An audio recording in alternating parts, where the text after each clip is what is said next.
दोस्तों स्वागत है आपका बिहार न्यूज में। दोस्तों मैं हूं फिरदौस गनी और आप देख रहे हैं केडीवी लाइव। दोस्तों आज हो चुका है 30 अक्टूबर 2022। तो आज की बिहार की टॉप न्यूज लेकर आए हैं आपके लिए। दोस्तों वीडियो शुरू करने से पहले आपसे एक रिक्वेस्ट है, अगर आप नए आए हैं इस चैनल पर तो फिर चैनल को सब्सक्राइब करके बेल आइकन को प्रेस कर दीजिए और साथ में वीडियो को लाइक कर दीजिए, अपने दोस्तों के साथ शेयर भी कीजिए। तो चलो दोस्तों स्टार्ट करते हैं आज की पूरे बिहार की टॉप न्यूज।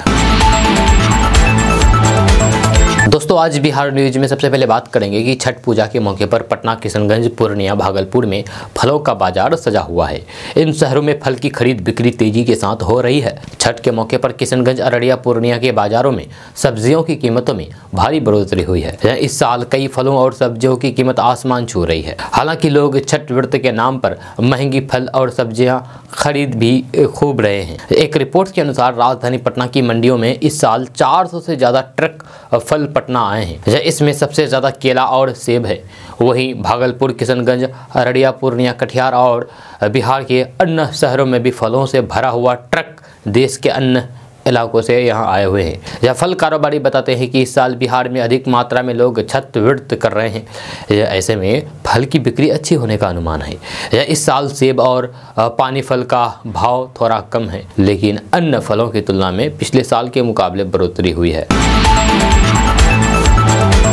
दोस्तों बात करेंगे कि बिहार के छठ की शुरुआत हो गई है और चारों ओर छठ की धूम है। लेकिन अभी हम आपको बिहार के एक ऐसे गांव के बारे में बताएंगे जिस गांव में महिलाएं नहीं बल्कि पुरुषों के द्वारा छठ महाव्रत किया जाता है। यह गांव के पुरुष पूरे विधि विधान के साथ छठ व्रत करते हैं। खबर के अनुसार बिहार के बांका जिले के पिपराडीह गांव में केवल पुरुषों के द्वारा छठ महाव्रत किया जाता है। इस गांव के कई पुरुष हर साल छठ का व्रत करते हैं। यहाँ पुरुषों के द्वारा ही सूर्य को अर्घ्य दिया जाता है और छठ मनाया जाता है। आपको बता दूं कि इस गांव की आबादी लगभग 1000 है और गांव के लगभग प्रत्येक घर में पुरुष के द्वारा छठ व्रत किया जाता है। इस गांव के लोग बताते हैं कि वे केवल अपने पूर्वजों के परंपराओं का पालन करते हुए हर साल छठ व्रत करते हैं। अक्सर बिहार में महिलाएं एवं पुरुष अपने बेटे के लिए छठ व्रत करते हैं, लेकिन इस गांव में पुरुषों के द्वारा बेटियों के लिए छठ किया जाता है। दोस्तों बात करेंगे कि बिहार के पटना, बेगूसराय, सीवान समेत 15 शहरों की हवा बहुत खराब हो गई है। ताजा रिपोर्ट्स के अनुसार इन शहरों में वायु की गुणवत्ता बेहद खराब लेवल पर पहुंच गया है, जो इंसान के सेहत के लिए बिल्कुल भी खराब है। खबर के अनुसार पटना में सुबह 11 बजे AQI 310 दर्ज किया गया है, जबकि बेगूसराय और सीवान में भी AQI लेवल 300 के पार है, जबकि अन्य कई शहरों में भी AQI लेवल 200 के पार चला गया है। आपको बता दूं कि वातावरण में बढ़ रही नमी एवं सड़कों पर उड़ रहे धूलकण के कारण वायु की गुणवत्ता खराब हो रही है। इसका सीधा असर इंसान की सेहत पर पड़ रहा है। इससे इंसान के शरीर में सांस से संबंधित परेशानियां भी जन्म ले सकती है। दरअसल जब किसी शहर में वायु की गुणवत्ता यानी कि AQI 100 के पार चला जाता है तो फिर उस शहर की हवा को इंसान की सेहत के लिए खराब माना जाता है। हालांकि बिहार के ज्यादातर बड़े शहरों में AQI 200 के पार चला गया है। दोस्तों बात करेंगे कि बिहार में अपराधियों का तांडव थमने का नाम नहीं ले रहा है। आए दिन अपराधी बेखौफ होकर के घूम रहे हैं। पुलिस के नाक के नीचे अपराधी बड़ी घटना को अंजाम देकर के फरार हो जाते हैं। ताजा मामला बिहार के नालंदा से है, जहां एक JDU नेता की गोली मार करके जान ले ली गई। ये घटना जिले के तेलहारा थाना क्षेत्र की है। तेलहारा थाना क्षेत्र के सैदपुर गांव में अपराधियों ने घर से बुला करके जदयू कार्यकर्ता को गोली मार करके जान ले ली है। जहां तेलहारा के सैदपुर निवासी सोनेलाल प्रसाद खाना खा करके घर में बैठे हुए थे, तभी किसी का फोन आया और वह एक युवक के साथ घर से बाहर निकल गए। इसी दौरान कुछ ही दूरी पर जाने के बाद अचानक गोली की आवाज़ आई। गोली की आवाज़ सुनने के बाद लोग घर से दौड़े और देखा कि सोनेलाल की चाकू मारने के बाद गोली से हत्या कर दी गई है। दोस्तों बात करेंगे कि बिहार के सीवान जिले के एक मजदूर को ओमान में बंधक बना लिया गया है, जहां उस शख्स के साथ वहां पर मारपीट की जा रही है। वहीं मजदूर ने एक वीडियो बना करके अपने दर्द को बयान किया है और अपने घर वापस आने के लिए भारत सरकार से गुहार लगाई है। यह शख्स ने वीडियो शेयर करते हुए दर्द बयान किया है। जानकारी के मुताबिक ओमान की राजधानी मस्कट में फंसे इस शख्स की पहचान सीवान जिले के बरहड़िया थाना क्षेत्र के बड़शरा गाँव के 50 वर्षीय शाह आलम के रूप में हुई है। शाह आलम ने एक वीडियो बना करके अपने दर्द को बयान किया है। शाह आलम ने आरोप लगाया है कि ठेकेदार ने पेंटिंग का काम बोल करके उसे ओमान भेजा गया था, लेकिन वहां पर उसे जबरदस्ती ईंट पत्थर ढोने का काम दिया गया है। अब मजदूर होकर के ये काम करना पड़ रहा है। साथ ही कहा है कि जब घर जाने की बात कही जाती है तो फिर वे मारपीट करते हैं। वहीं वीडियो में सुना जा सकता है कि मजदूर किस तरह से अपने दर्द को बयां कर रहा है। वे कह रहे हैं कि उसे ओमान की राजधानी मस्कट में पेंटर के काम के लिए भेजा गया था, वहाँ पर एजेंट ने उसे ईंट पत्थर और फिर दीवार तोड़ने के काम पर लगा दिया है। उसके पास खाना खाने के लिए पैसे भी नहीं है। उसने वहाँ से निकलने के लिए सरकार से मदद की गुहार लगाई है। दोस्तों बात करेंगे कि पटना, भोजपुर, बांका समेत 11 जिलों में बालू घाटों की बंदोबस्ती जल्द से जल्द पूरा करने के आदेश दिए गए हैं। ताजा रिपोर्ट्स के मुताबिक मुख्य सचिव आमिर सुबहानी ने 11 जिलों के अधिकारियों को बालू घाटों की बंदोबस्ती में तेजी लाने को कहा है। आपको बता दूं कि मुख्य सचिव ने बिहार के पटना, भोजपुर, बांका, गया, औरंगाबाद, रोहतास, अरवल, जमुई, लखीसराय, वैशाली और सारण जिले के डीएम, एसएसपी और फिर एसपी को बालू माफियाओं के खिलाफ सख्त कार्रवाई करने के भी निर्देश दिए हैं। खबर के अनुसार बिहार के इन 11 जिलों में बालू के अवैध खनन से सरकार को राजस्व की हानि हो रही है। इसी को ध्यान में रखते हुए बालू घाटों की बंदोबस्ती जल्द से जल्द पूरा करने तथा बालू माफियाओं के खिलाफ तुरंत एक्शन लेने के निर्देश दिए गए हैं।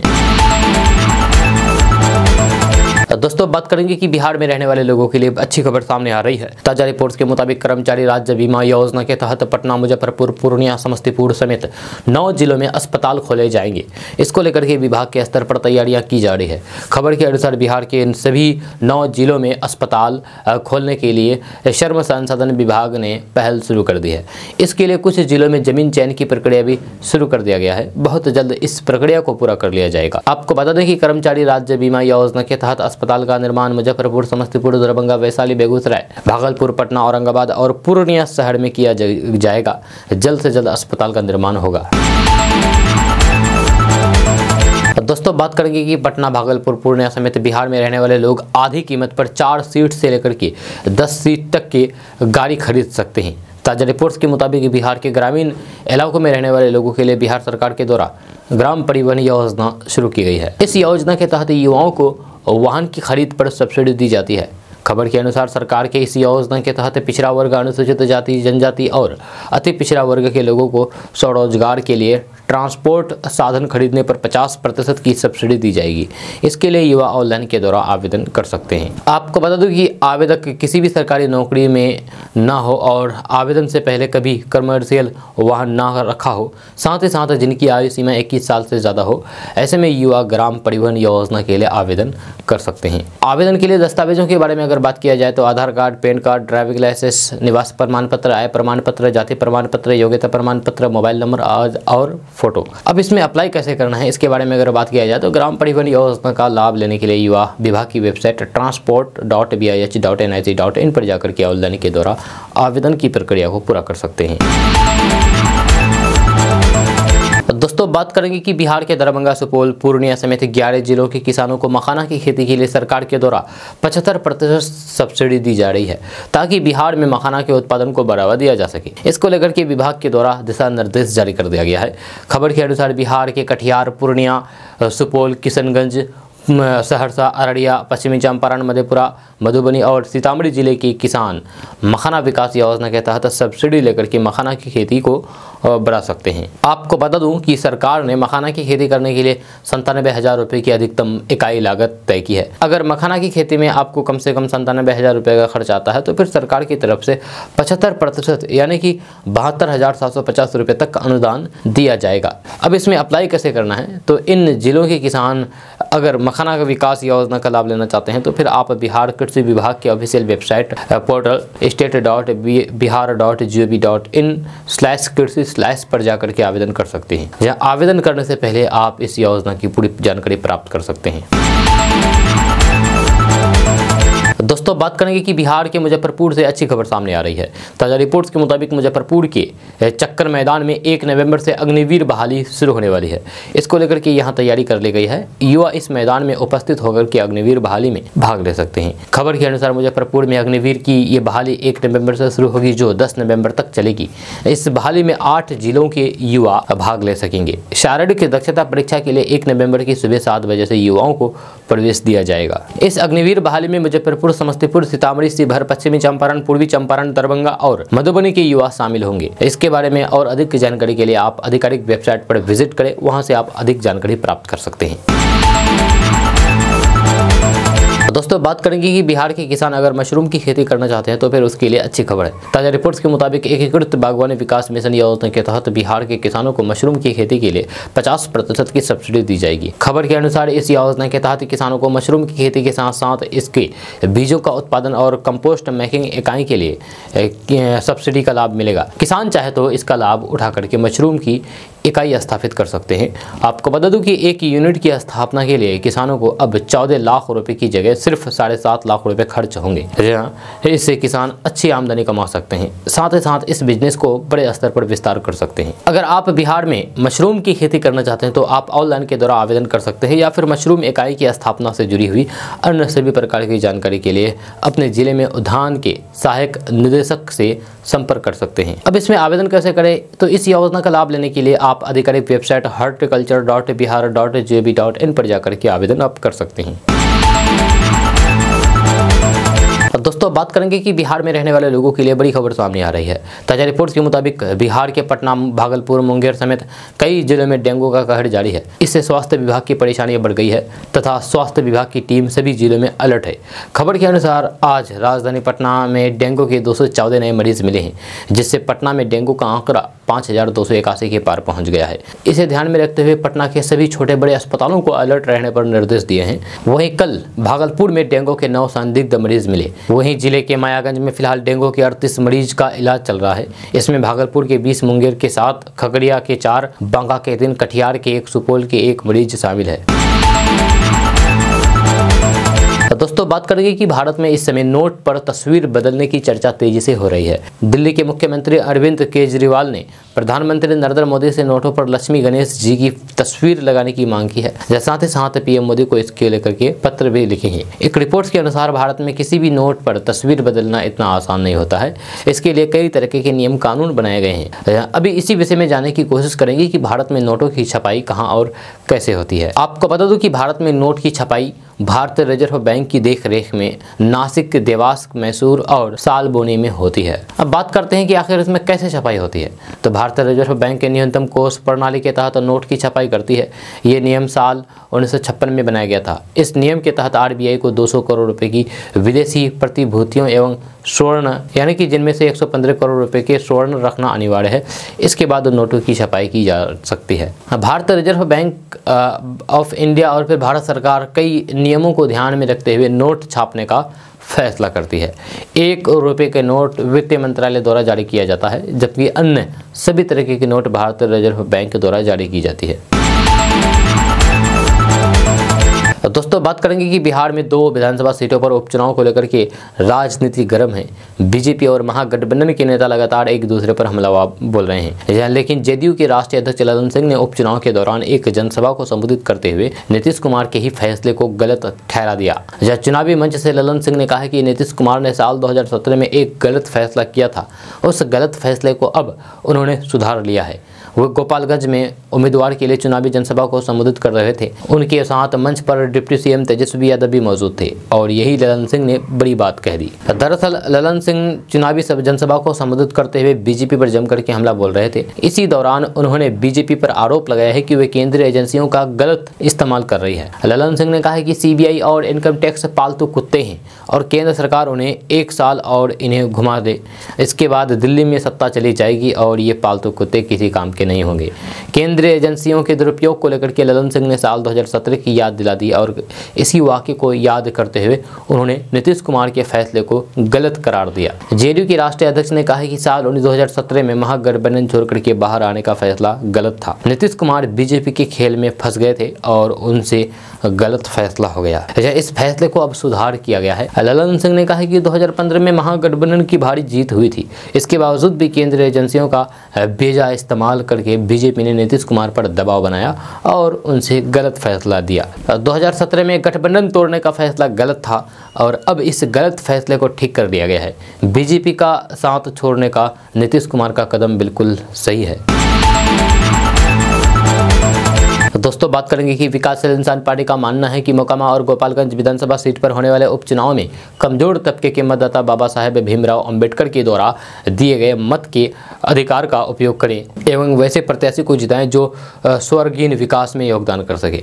पार्टी के राष्ट्रीय प्रवक्ता देव ज्योति ने शुक्रवार को एक बयान जारी करते हुए कहा कि बिहार में सीएम नीतीश कुमार के नेतृत्व में विकास की नई रफ्तार दिखाई दे रही है। मोकामा और गोपालगंज में महागठबंधन की तरफ से आरजेडी के उम्मीदवार मैदान में हैं। दोनों ही जगह पर कमजोर तबके के मतदाता सामाजिक बराबरी के साथ विकास को नया आयाम देना चाहते हैं, तो महागठबंधन के उम्मीदवार को जीता करके नीतीश कुमार के साथ तेजस्वी यादव के हाथों को भी मजबूत कर सकते हैं। देव ज्योति ने अपने बयान में ये भी कहा है कि उनकी पार्टी के सुप्रीमो मुकेश सहनी एक तरफ आरजेडी सुप्रीमो लालू प्रसाद यादव को अपना आदर्श मानते हैं और उनके विचारों को मानने वालों में से हैं, वहीं दूसरी तरफ वह सीएम नीतीश कुमार के न्याय के साथ विकास को भी मानते हैं। ऐसे में इन दोनों जगहों पर महागठबंधन की तरफ से चुनावी मैदान में उतरे आरजेडी के उम्मीदवार को जीत मिलती है तो फिर बिहार में राजनीति की एक नई चेतना दिखाई देगी। दोस्तों बात करेंगे कि बिहार में धान की सरकारी खरीद अब शुरू हो जाएगी। जहां धान की कटनी शुरू हो चुकी है वैसे जिलों को चिन्हित करके वहीं से धान अधिप्राप्ति का निर्देश मुख्यमंत्री नीतीश कुमार की ओर से दिया गया है। वहीं अधिक से अधिक किसानों को एमएसपी यानी कि न्यूनतम समर्थन मूल्य का लाभ दिया जाएगा। मुख्यमंत्री नीतीश कुमार के निर्देश के बाद मंगलवार से कटनी वाले जिलों में धान की खरीद शुरू कर दी जाएगी। बिहार में 2 चरणों में धान की खरीद की जाएगी। बिहार में मंगलवार को सरकार धान की खरीद शुरू कर देगी। धान की खरीद पूरी पारदर्शिता के साथ करने और फिर बिचौलियों और गड़बड़ी करने वालों पर सख्त कार्रवाई करने का निर्देश मुख्यमंत्री नीतीश कुमार ने समीक्षा बैठक में दिया है। वहीं 11 सूखा प्रभावित जिलों में धान की पैदावार के संबंध में सटीक जानकारी लेने को भी कहा है। मीडिया रिपोर्ट्स के अनुसार 17% नमी तक धान की खरीद होगी। रैयत किसान यानी कि जमीन मालिक से अधिकतम 250 क्विंटल और बटाईदार किसान से अधिकतम 100 क्विंटल ही धान की खरीद की जाएगी। धान खरीद के बाद किसान को 48 घंटे के अंदर ही डीबीटी के माध्यम से राशि का भुगतान कर दिया जाएगा। अगर किसी तकनीकी के कारण राशि भुगतान में देरी होती है तो फिर इसकी जानकारी अनिवार्य रूप से जिलाधिकारी को देनी होगी। दोस्तों बात करेंगे कि त्योहारों का मौसम जारी है। दिवाली की धूमधाम से लेकर के महापर्व छठ के चलते बाजारों की रौनक देखने को ही बनती है। लोग बड़े पैमाने पर खरीदारी करने के लिए जाते हैं। इसी दौरान बाजार में चमकते हुए केले दिखाई देते हैं तो फिर लोग उन्हें खरीदना भी नहीं भूलते हैं। लेकिन क्या आपको पता है कि आप जिन केलों को सुंदर और स्वस्थ जान करके खरीद रहे हैं उसको पकाने के लिए लोग जहरीले केमिकल का इस्तेमाल करते हैं। जहां हमारे सहयोगी केडीवी लाइव ने बिहार के बाजारों की पड़ताल में पाया है कि यहाँ बड़े पैमाने पर केलों को पकाने के लिए केमिकल का इस्तेमाल किया जा रहा है। बिहार के पटना जिले में के बाढ़ इलाके के बाजारों में केले को धड़ल्ले से केमिकल का इस्तेमाल करके धोया जा रहा था। जब व्यापारियों ने बताया है कि इन केमिकल के इस्तेमाल से 2 दिनों के अंदर ये केले बाजार में बेचने के लिए तैयार हो जाते हैं।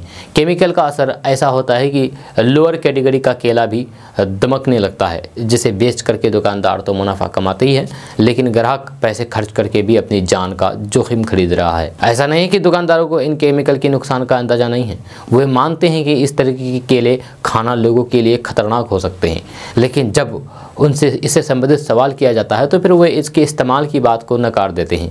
कुछ कारोबारियों ने स्वीकार किया है कि ज़्यादातर फल व्यापारी खतरनाक केमिकल का इस्तेमाल करते हैं। इन केमिकल का इस्तेमाल ज़्यादातर थोक विक्रेता करते हैं। कम समय में ज़्यादा मुनाफा कमाने के लिए केले के थंब को केमिकल से धो करके उसे धुआं रूम में रख देते हैं। ये कमरा कार्बाइड से भरा होता है, जिससे 12 से 24 घंटे के अंदर केला पूरी तरीके से पक जाता है। जहाँ फलों के लिए इस्तेमाल होने वाले केमिकल की चर्चा करने पर डॉक्टर ने बताया है कि ऐसे केमिकल के जरिए फलों का रंग और चटकदार हो जाता है।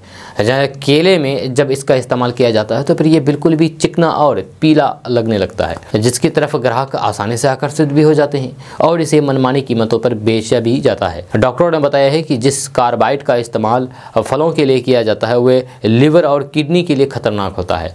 आपका पाचन तंत्र बिगड़ सकता है। केमिकल युक्त फल खाने से कैंसर तक का खतरा हो सकता है। दोस्तों बात करेंगे कि मान्यता है कि जब भगवान श्री राम 14 साल के वनवास के बाद अयोध्या लौटे थे तो फिर पूरे नगर में यानी कि अयोध्या नगर में उस दिन खुशी में घी का दिया जला करके दीपावली मनाई गई थी। उसी तरीके से पाकिस्तान की जेल में 17 साल से बंद बिहार का लाल श्याम सुंदर दास जब दीपावली के दिन अपने घर पहुंचा तो फिर उसके परिवार वालों की खुशी का ठिकाना नहीं रहा। पिता की पथराई आंखों में उम्मीद की किरण जग उठी। आंखों से खुशी के आंसू रुकने का नाम नहीं ले रहे थे। जिस लापता बेटे को 17 साल से उनकी आंखें ढूंढ रही थी, आज वे उनके सामने था। जानकारी के अनुसार थाना क्षेत्र के भवानीपुर दक्षिण पंचायत वार्ड नंबर 3 निवासी भगवान दास का पुत्र श्याम सुंदर दास रोजी रोटी के लिए साल 2005 में अपने कुछ साथियों के साथ पंजाब गया था, लेकिन वह 5 अन्य साथियों के साथ भटकता हुआ अमृतसर से पाकिस्तान की सीमा लांघ करके पाकिस्तान पहुंच गया, जहां बगैर किसी कागजों के पकड़े जाने पर पाकिस्तान की पुलिस ने उसे गिरफ्तार करके न्यायिक हिरासत में रख लिया।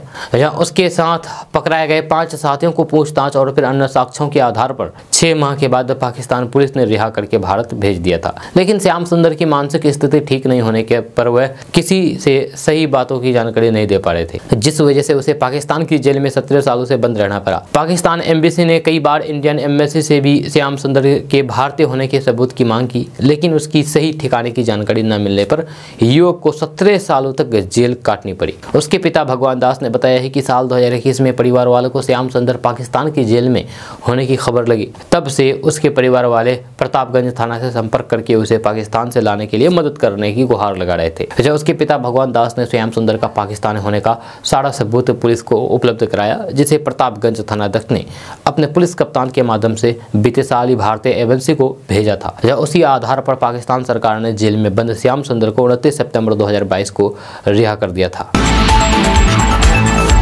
दोस्तों, बात करेंगे कि बिहार में शराबबंदी के बावजूद भी इसकी तस्करी थम नहीं रही है। जब शुक्रवार को तब आश्चर्य में लोग पड़ गए जब दूध के गाड़ी से शराब की बोतल निकलने लगे। जब वह भी 1-2 नहीं बल्कि शराब की 1644 बोतलें।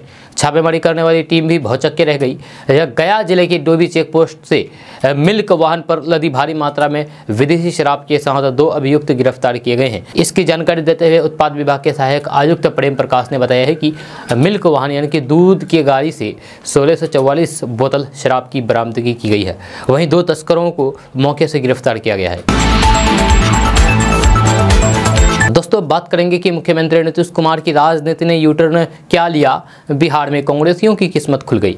विपक्ष में बैठे कांग्रेसी भी सरकार में आ गए और 2 मंत्री की कुर्सी कांग्रेस के पाले में चली गई। हालांकि ये अलग बात है कि सत्ता में आने के बावजूद भी कांग्रेस कोटे के मंत्री संवाद को लेकर के कोई खास दिलचस्पी नहीं दिखा रहे हैं। दरअसल सत्ता में आने के भारतीय जनता पार्टी अपने मंत्रियों का दरबार प्रदेश कार्यालय में आयोजित करती रही। जनता दल यूनाइटेड कोटे के मंत्री भी प्रदेश जदयू कार्यालय में जनता दरबार कार्यक्रम के अंदर मौजूद रहते हैं। संवाद के जरिए ये कोशिश होती है कि लोगों की समस्या खत्म की जाए और उनकी शिकायतें सुनी जाए। लेकिन कांग्रेस के अंदर इस तरीके की कोई भी पहल फिलहाल नहीं दिखती है। मौजूदा सरकार में कांग्रेस के 2 मंत्री हैं, पहले मोहम्मद आफाक आलम और दूसरे मुरारी गौतम। इन दोनों मंत्रियों के पास जो विभाग है उससे जुड़ी शिकायतों को लेकर के इसके स्तर पर कोई भी दरबार नहीं लगाया जाता है। प्रदेश मुख्यालय सदाकत आश्रम में इन मंत्रियों का आना जाना केवल बैठकों तक ही सीमित है।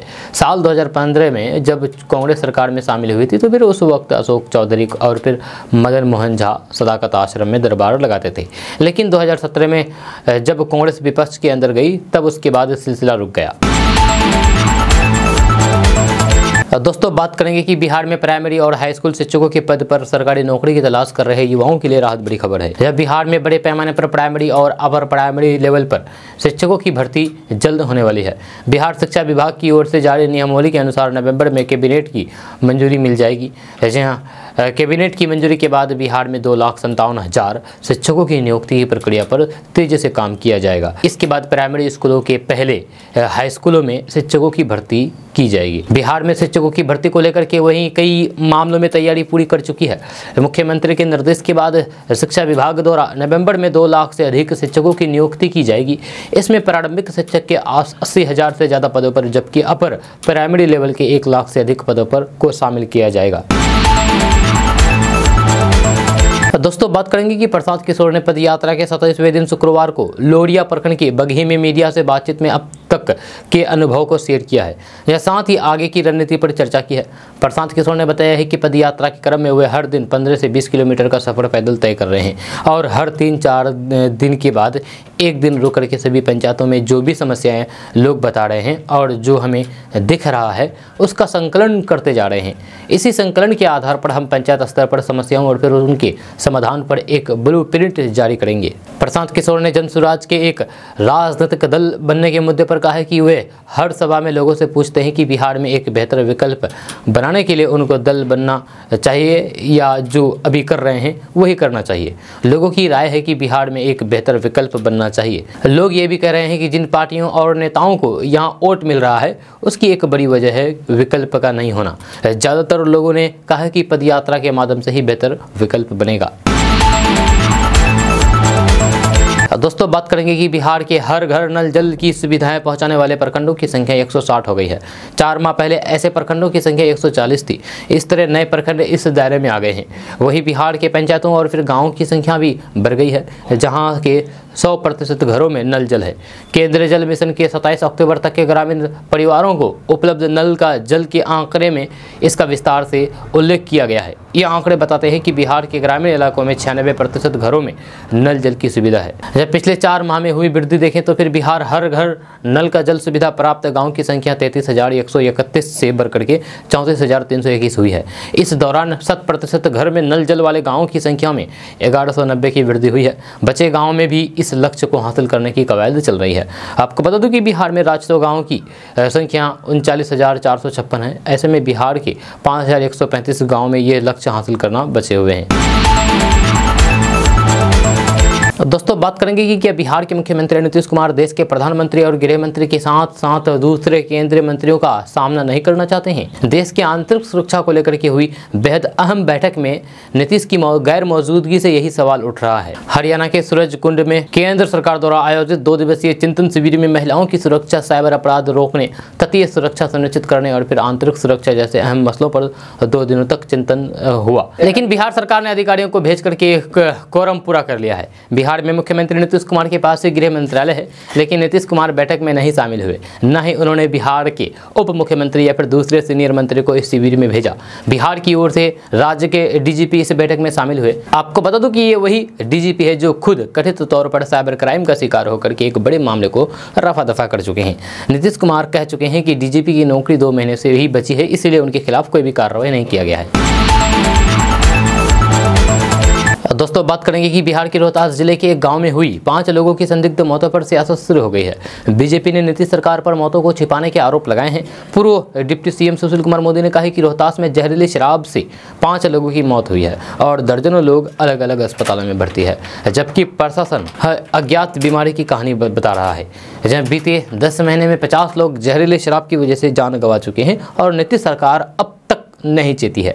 बीजेपी सांसद सुशील कुमार मोदी शुक्रवार को कहा कि धनतेरस और दीपावली पर रोहतास जिले के करगहर थाना क्षेत्र में जहरीली शराब पीने से 5 लोगों की जान गई है। जहां पूर्ण शराबबंदी लागू करने में नीतीश सरकार की विफलता फिर से उजागर हो गई है। मुख्यमंत्री नीतीश कुमार का प्रशासन इससे इनकार कर रहा है और मौतों की वजह रहस्य में बीमारी बताने लगा है। सुशील कुमार मोदी ने कहा है कि जहरीली शराब पीने वालों का इलाज करने के लिए सरकार को हाईकोर्ट के निर्देशानुसार मानक चिकित्सा प्रक्रिया तुरंत लागू करनी चाहिए। पटना हाईकोर्ट भी कह चुका है कि शराबबंदी लागू करने में नीतीश सरकार फेल हो गई है। दोस्तों बात करेंगे कि देश भर में गिरते भूजल स्तर में खेती किसानी आज भी एक गंभीर समस्या बनी हुई है। सिंचाई की कमी के चलते फसलों की उपज प्रभावित हो रही है। इस स्थिति में किसान नए विकल्पों की तरफ रुख कर रहा है। इस बीच सरकार किसानों को सिंचाई की ड्रिप और स्प्रिंकलर तकनीक का अपनाने की सलाह दे रही है। जानकारों की माने तो इस तकनीक से सिंचाई करने पर पानी की खपत अन्य के मुकाबले कम होती है। बिहार सरकार ड्रिप और स्प्रिंकल सिंचाई के तरीके को अपनाने के लिए किसानों को कुल लागत का 90% सब्सिडी के तौर पर दे रही है। अगर आप बिहार के रहने वाले हैं और फिर इस योजना का लाभ उठाना चाहते हैं तो फिर बिहार के उद्यान विभाग की वेबसाइट पर जाकर के आवेदन कर सकते हैं। ड्रिप सिंचाई, जिसे टपक सिंचाई भी कहते हैं, इस विधि में बूंद बूंद के रूप में फसलों के जड़ क्षेत्र तक एक छोटी व्यास की प्लास्टिक पाइप से पानी प्रदान किया जाता है। ड्रिप सिंचाई विधि से फसलों की उत्पादकता में 20 से 30% तक अधिक लाभ मिलता है। साथ ही 60 से 70% तक पानी की बचत होती है। दोस्तों बात करेंगे कि छठ महापर्व पर लोगों को पटना पहुंचने या फिर पटना से किसी अन्य जिला जाने के लिए काफ़ी मशक्कत करना पड़ रहा है। ट्रेन में जगह नहीं होने के कारण प्रवासी मजदूर बस पर सवार होकर के आ रहे हैं। सैकड़ों की संख्या में देश के दूसरे शहरों से पटना आ रहे प्रवासी मजदूरों को बस में भी जगह नहीं मिल पा रही है। मजदूरों को या तो बसों की छत पर या फिर दोगुना किराया दे करके आना पड़ रहा है। दूसरे राज्य से बिहार आने में तो लोगों को मुश्किलों का सामना करना ही पड़ रहा है, लेकिन पटना से बिहार के अन्य जिलों में जाने के लिए भी बसों में जगह नहीं मिल पा रही है। छठ पर्व पर आने वालों की भीड़ को लेकर के बस संचालक यात्रियों से मनमानी पैसे वसूल रही है। कई जिलों के लिए तो पटना से बस भी उपलब्ध नहीं है। अगर बस मिल भी रही है तो फिर यात्रियों से पूरा किराया लिया जा रहा है और फिर बस में बेंच पर बैठा करके उन्हें भेजा जा रहा है। पटना के बेरिया बस स्टैंड पर यात्रियों के पहुंचने पर बस में सीट देने की बात कह करके यात्रियों को बैठा लिया जाता है। लंबी दूरी की बसें रात में खुलती है। बस में खाली सीट देख करके बाहर से आने वाले उनके झांसे में आकर के बैठ जाते हैं। उससे पूरा किराया लिया जाता है। रात में बस में पहले से बुकिंग करा चुके यात्रियों के पहुंचने पर दिन में बैठे यात्रियों को उठा लिया जाता है। ऐसे में लोगों को काफ़ी ज़्यादा मुश्किलों का सामना करना पड़ रहा है। छठ के लिए लोग घर आ रहे हैं, लेकिन घर आते आते लोगों के हालात पतले हो जा रहे हैं। दोस्तों बात करेंगे कि जैसे जैसे आबादी बढ़ती जा रही है वैसे वैसे संयुक्त परिवार का कॉन्सेप्ट खत्म होता जा रहा है। भाई भाई के आपस में बंटवारे से रकबा भी छोटी होती जा रही है। साथ ही साथ धीरे धीरे गांव शहर में बदल जा रहे हैं। ऐसे में बहुत से परिवार के पास खेती के लिए इतनी भी ज़मीन नहीं रही है कि वे खुद के परिवार के पेट भरने के लिए कम से कम सब्जी उगा सके। ऐसे में इस समस्या को दूर करने के लिए बहुत से लोगों ने घर के अंदर या फिर छत पर गमले में ही सब्जियों की खेती शुरू कर दी है, जिसे टेरेस गार्डन कहा जाता है। इसी बीच खबर है कि बिहार सरकार ने इस तरीके के परिवार वालों के लिए एक शानदार योजना लेकर के आई है। इस योजना के तहत टेरेस गार्डन करने वाले परिवार सब्सिडी का लाभ ले सकते हैं। दरअसल बिहार सरकार ने टेरेस गार्डन को बढ़ावा देने के लिए छत पर बागवानी योजना शुरू की है। इस योजना के तहत छत पर सब्जी उगाने वाले परिवारों को बिहार सरकार 50% सब्सिडी दे रही है। अगर आप भी इस योजना का फायदा उठाना चाहते हैं तो फिर आप horticulture.bihar.gov.in पर ऑनलाइन आवेदन कर सकते हैं। कृषि विभाग उद्यान निदेशालय के मुताबिक छत पर बागवानी योजना के अंतर्गत 50,000 रुपये इकाई लागत पर 50% अनुदान मिलेगा। खास बात यह है कि अभी इस योजना का लाभ सिर्फ पटना शहरी क्षेत्र के लोगों के ही ले सकते हैं। आपको बता दूं कि पहले ये योजना पटना, गया, भागलपुर एवं मुजफ्फरपुर के शहरी क्षेत्र में चलाई जा रही थी, लेकिन अब इसे सिर्फ पटना जिले में लागू किया गया है। ऐसे में इस योजना का लाभ अब राजधानी पटना के सदर, दानापुर, फुलवारी शरीफ, बिहेटा, पालीगंज, विक्रम और फिर नौबतपुर सहित कई इलाके के लोग उठा सकते हैं। दोस्तों बात करेंगे कि मोकामा और गोपालगंज उपचुनाव में फंसी बीजेपी क्या चिराग पासवान को लेकर के गलत बयानबाजी कर रही है। बीजेपी के प्रदेश अध्यक्ष डॉक्टर संजय जायसवाल के दावे के बाद यही सवाल खड़ा हो रहा है। यह संजय जायसवाल ने आज पटना में मीडिया से बात करते हुए दावा किया था कि चिराग पासवान एनडीए के सदस्य हैं और वे मोकामा गोपालगंज में हो रहे उपचुनाव में भाजपा का प्रचार करने आ रहे हैं। संजय जायसवाल ने दावा किया है कि चिराग पासवान 31 अक्टूबर को मोकामा में और 1 नवंबर को गोपालगंज में भाजपा का प्रत्याशियों का प्रचार करेंगे। भाजपा के प्रदेश अध्यक्ष के दावे के बाद चिराग पासवान की पार्टी लोजपा रामविलास ने इसे सिरे से खारिज कर दिया है।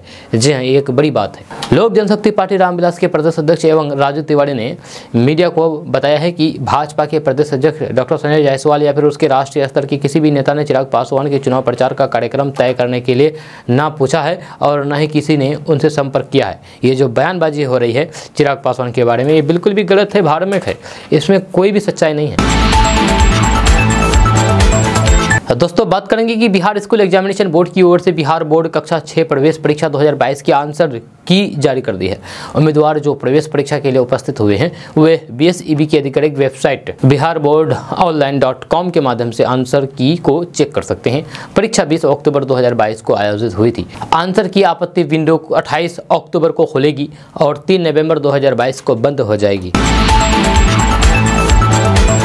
दोस्तों बात करेंगे कि बिहार के उप मुख्यमंत्री और आरजेडी नेता तेजस्वी यादव ने कहा है कि 10 लाख नौकरी देने का जो वादा किया था उसके बारे में कुछ ही दिनों में बड़ा ऐलान होने जा रहा है। गोपालगंज विधानसभा उपचुनाव में अपनी पार्टी के प्रत्याशी मोहन प्रकाश गुप्ता के पक्ष में उत्तर जादवपुर गांव में एक चुनावी सभा को संबोधित करते हुए तेजस्वी यादव ने कहा कि पिछले 17 साल तक आप लोगों ने भाजपा को मौका दिया। उपचुनाव में सिर्फ 3 वर्षों के लिए आरजेडी को मौका दीजिए और यदि हम काम नहीं करेंगे तो फिर हमें अगला मौका मत दीजिएगा। 4 बार के भाजपा विधायक रहे सुभाष सिंह के निधन के कारण गोपालगंज सीट पर उपचुनाव कराया जा रहा है, जिनकी पत्नी कुसुम देवी पार्टी प्रत्याशी के रूप में मैदान में है। गोपालगंज आरजेडी अध्यक्ष लालू प्रसाद यादव और उनकी पत्नी राबड़ी देवी का पैतृक जिला है।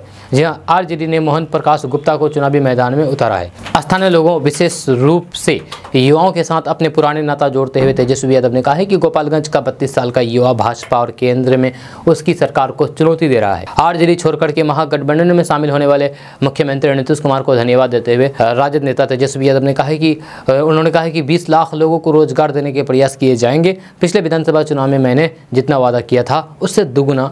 तेजस्वी यादव ने तालियों की गड़गड़ाहट के बीच कहा है कि हमारी सरकार 2 महीने से थोड़ी अधिक पुरानी है। इस छोटी अवधि में हमने हजारों रिक्तियां भरी है, लेकिन आप एक बड़े ऐलान के लिए खुद को तैयार करें। तेजस्वी यादव ने यह भी दावा किया है कि बिहार में सभी दल भाजपा के खिलाफ एक साथ आ गए हैं और आरोप लगाया है कि केंद्र में नरेंद्र मोदी सरकार पर बढ़ती महंगाई को लेकर के जुमलेबाजी कर रही है। दोस्तों बात करेंगे कि बिहार के भागलपुर जिले से एक अनोखा मामला सामने आया है। यहाँ एक नाबालिग प्रेमी जोड़ी को लोगों ने रंगे हाथ पकड़ लिया। मामला सुल्तानगंज थाना क्षेत्र के शहादाबाद गांव का है, जहाँ लड़का और लड़की दोनों नाबालिग हैं। उन्हें पकड़ करके ग्रामीणों ने जो किया उसका अंदाजा ना तो प्रेमी को था और न ही प्रेमिका को। मामले से जुड़ी जो जानकारी सामने आई है उसके मुताबिक लड़का लड़की अक्सर चोरी छिपे मिलते थे, लेकिन इस बार लोगों ने उन्हें रंगे हाथ पकड़ लिया। इसके बाद प्रेमी और प्रेमिका के गाँव के हनुमान मंदिर में हिंदू रीति रिवाज के साथ शादी करा दिया। दोनों ने पुलिस को भी इसकी जानकारी दी। इसके बाद पुलिस मौके पर पहुंच गई। पुलिस प्रेमी और प्रेमिका को थाने ले आई और फिर दोनों के परिवार वालों को फोन कर दिया। जब सूचना मिलते ही लड़की के परिवार वाले थाने पहुंच गए, लेकिन लड़के के घर वाले अब तक नहीं आए। वहीं थाना अध्यक्ष लाल बहादुर ने बताया है कि दोनों के परिवार वालों को सूचना दे दी गई है। पुलिस आगे की कार्रवाई कर रही है। दोस्तों बात करेंगे कि अगर आप बिहार से बाहर रहते हैं और फिर छठ पर्व के लिए अपने घर वापस आए हैं, तो फिर अभी आपके पास मौका है कि आप अपना आयुष्मान भारत कार्ड बनवा लें। या आपका ये कार्ड आपके लिए मददगार साबित हो सकता है। अगर आप कहीं किसी की स्वास्थ्य समस्या से जूझ रहे हैं तो फिर इस कार्ड के जरिए आपको काफ़ी आर्थिक लाभ मिल सकता है। बिहार में इसे लेकर के विशेष अभियान भी चलाया जा रहा है। आयुष्मान भारत कार्ड के जरिए आपको केंद्र सरकार 5 लाख रुपए तक का मुफ्त इलाज सुविधा देती है। यह इलाज आप किसी भी सरकारी और सूचीबद्ध प्राइवेट अस्पताल में जाकर के करा सकेंगे। स्वास्थ्य विभाग ने एक बार फिर से बिहार में इसे बड़े स्तर पर बनवाने के लिए कमर कस ली है।